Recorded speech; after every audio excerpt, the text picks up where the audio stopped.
لیکن election commission دیکھیں اس نے سب سے بڑا ظلم کیا کہ اس نے ای وی ایم مشینز نہیں آنے دی. اگر ای وی ایم مشین ہوتا یہ کراچی کا الیکشن کے اندر مسئلے نہ آتے. وہ اب گھسے ہوئے ہیں پولیس والے اندر اور وہ سٹیمپس لگا رہے ہیں. ای وی ایم مشین ہوتا تو آپ کر ہی نہیں سکتے دھاندلی. اور ہم کہتے رہے گورنمنٹ میں بیٹھے کہ ای وی ایم مشینز لے کے آؤ. یہ الیکشن کمیشنر ملا ہوا تھا نون لیگ اور ان کے ساتھ اور ہینڈلرز کے ساتھ, اور یہ آنے نہیں دے رہے تھے مشین, کیونکہ یہ دھاندلی کرنا چاہتے ہیں.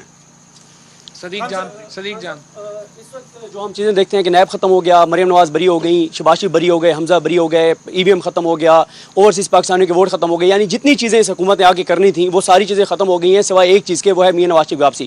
اس وقت جو نظر آتا ہے وہ یہ آتا ہے کہ 2 وجوہات سے الیکشن نون لیگ نہیں جانا چاہتی.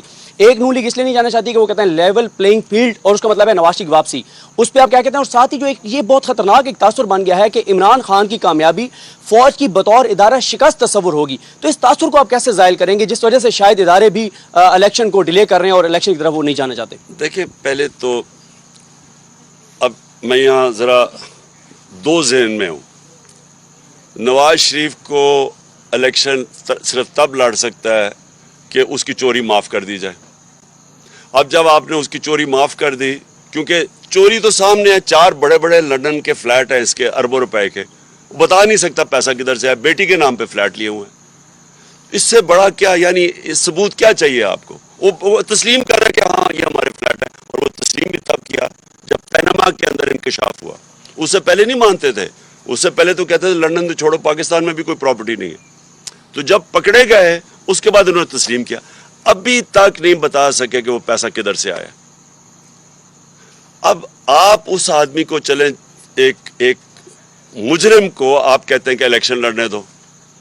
میرا تو پورا دل ہے, کیوں دیکھیں میں تو ایک سپورٹس مین رہ چکا ہوں, میں تو کمزور ٹیموں سے کھیلتا ہی میرا دل ہی نہیں کرتا تھا. میں شاید واحد کیپٹن تھا جب کمزور ٹیم آتی میں کسی اور کو کھلاؤ.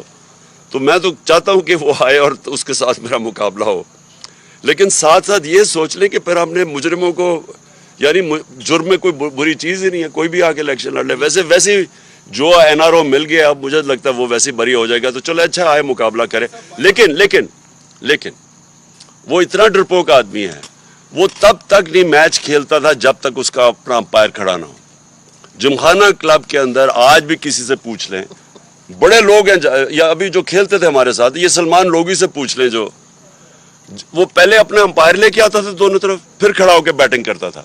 بلکہ وہ 1-2 صحافیوں نے بھی یہ اس کے اوپر لکھا ہوا ہے. تو وہ کبھی کھیل ہی نہیں سکتا میچ صحیح طرح نیوٹرل امپائر سے. اداروں کی شکست, دیکھیں اداروں کی آپ نے دیکھیں, کون چاہتا ہے کہ اپنے ملک کے اداروں کے ساتھ آپ کا مقابلہ ہو؟ یعنی وہ تو اپنا ہی نقصان کرنا ہے نا, ملک کا نقصان ہے. ملک کی سب سے بڑی پارٹی کا کسی بھی ادارے کے ساتھ اگر کلیش ہوتا ہے, عدلیہ ہو, فوج ہو, نقصان تو ملک کا ہے. اور ہم نے پوری کوشش کی ہے, حالانکہ کئی جگہ ہمیں کارنر بھی کیا گیا ہے, میں یہ کہوں گا کہ ہمیں دیوار کے ساتھ بھی لگایا گیا ہے, لیکن اس کے باوجود میں نے پوری کوشش کی ہے کہ ہم کوئی ایسی چیز نہ کریں کہ ہمارے اداروں کو نقصان پہنچے. رانا ثناء اللہ صاحب روز کہتے ہیں جی کہ فورس کا یوز کریں گے اگر آپ اسلام آباد آئے, اور آپ کہہ رہے ہیں کہ جی میں اسلام آباد آؤں گا. تو اگر لا اینڈ آرڈر کی سچویشن پیدا ہوئی اور یہاں پہ چیزیں پوائنٹ آف نو ریٹرن پہ گئیں اور کسی تھرڈ فورس کو انٹروین کرنا پڑا, تو اس کا ذمہ دار کون ہوگا؟ اس کا ذمہ دار یہ ہوں گے, یہ اگر پہلے تو جو بھی ہوگا ذمہ دار تو یہ ہوں گے چور, جو صرف آئے ہیں اپنی چوری, اپنی این آر او لینے کے لیے. ان کا تو اور کوئی مقصد اگر ہے تو مجھے بتا دیں.